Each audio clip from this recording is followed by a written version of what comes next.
I'm standing there naked, well, except for a tiny paper thong, and I'm shivering even though it's the middle of May and I'm in Tennessee. I'm in my friend Ren's studio and she's body painting me.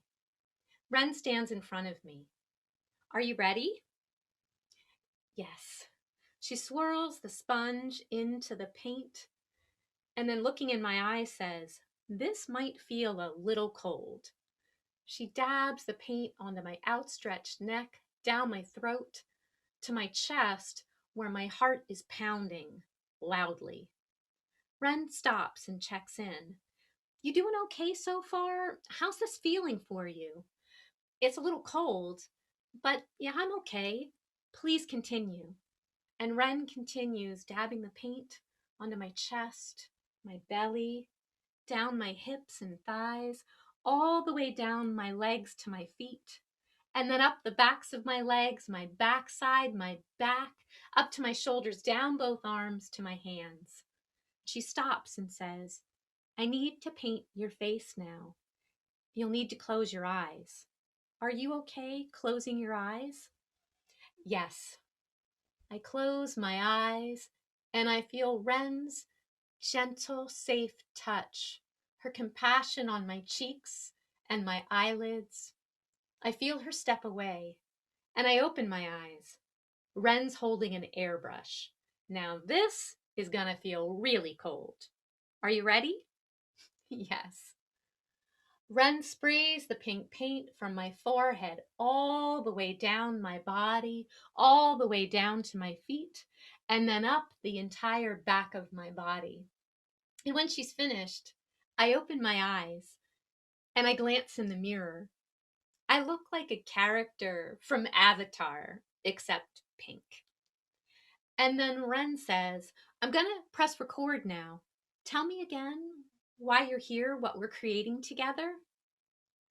"I want to become a living canvas of Kintsugi, the Japanese art where they mend broken pottery with precious metals, illuminating the cracks rather than hiding them. I no longer want to hide my scars, my wounds. I want to celebrate my journey and let the light shine through. I want to become art." Ren nods. "And are there any wounds in particular you want me to illuminate with the gold?" Yes. I gently place my hands on my throat. Here, for the words I could not speak and secrets held inside for far too long. And here, I place my hands on my heart. And here, I place my hands on the paper thong between my legs. Here, to reclaim my body. Kristin, we are going to make you shine. Do you want some music played, a sort of soundtrack? Oh, yeah, powerful women, that'd be great. And Pink's voice reverberates around the room. And Ren says, "We'll start with your throat."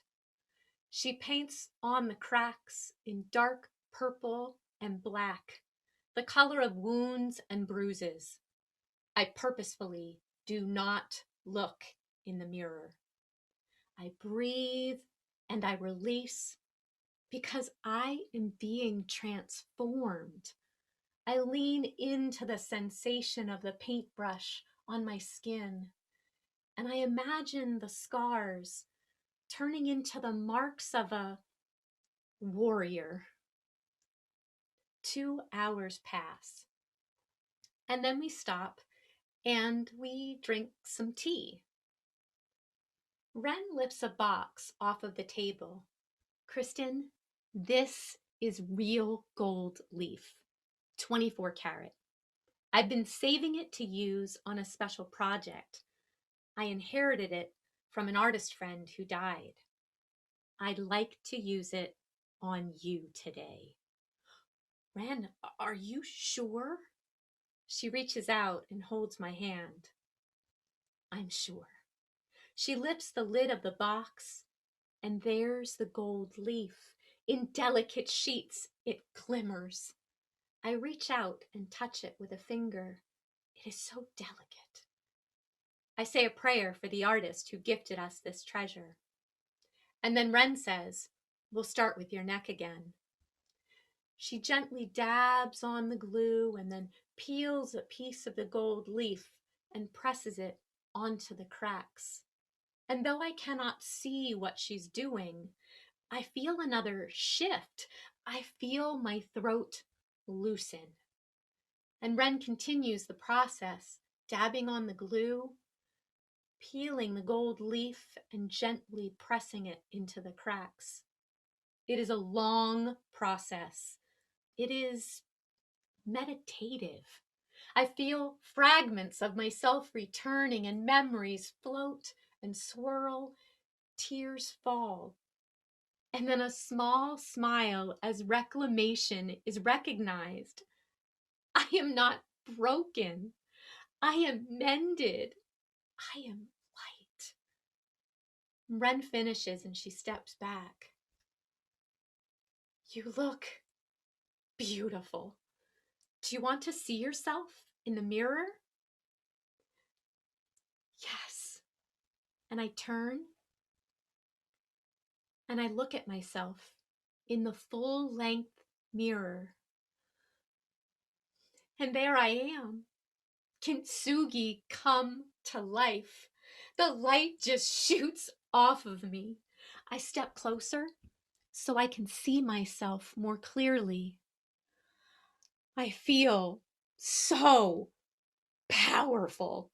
I make a warrior stance and Wren claps. And then she says, "The photographers just arrived. Are you ready for the photo shoot?" It was one thing to bear myself in front of Wren, my friend, but in front of a photographer, a stranger, a man behind the lens. I gather my strength. I feel my hands go into fist, not to hurt, but out of strength. And then I face the door. Let him in. I'm ready. And the photographer enters the space and he sets up equipment, and then he motions for me to step into the light. And I explain to him what I envision, how I want to transform from the wounded little me into the warrior me. He nods and says, "Yeah, I think I got it. Are you ready?" I am as ready as I will ever be. I curl my body onto the floor, willing myself into the shape of a bowl. The camera clicks, and the photographer says, "This is good. It looks great on film."